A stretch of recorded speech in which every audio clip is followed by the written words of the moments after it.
агентии мубориза бо коррупсияи тоҷикистон рӯзи 19 июл хабар дод ки тафтиши пешакии парвандаи ҷиноятии Раҳмонов Раҳмонқул, мутахассиси техники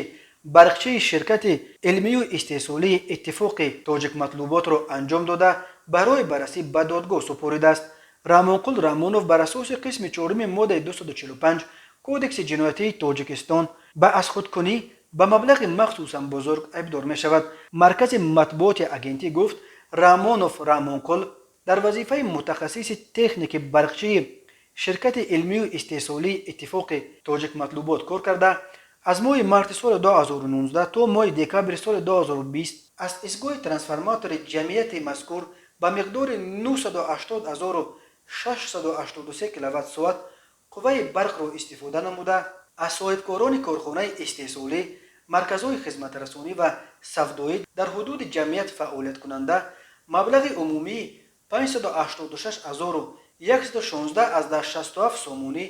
истифодаи қувваи барқро ҷамъоварӣ кардааст, вале онро ба шабакаҳои барқи шаҳри Душанбе пардохт накарда, маблағи дар ихтиёраш бударо бо роҳи азхудкунӣ ва исрофкорӣ тасарруф намуда ба манфиатҳои шахсияш сарф кардааст. Ба Раҳмонқул Раҳмонов бар асоси қисми 4 моддаи 245 ҳамчунин ҷазо ҷарима ба маблағи аз 1824 то 2700 нишондиҳанда барои ҳисобҳо як нишондиҳанда 60 сомонӣ ё маҳрум сохтан аз озодӣ ба муддати аз 10 то 15 сол таҳдид мекунад.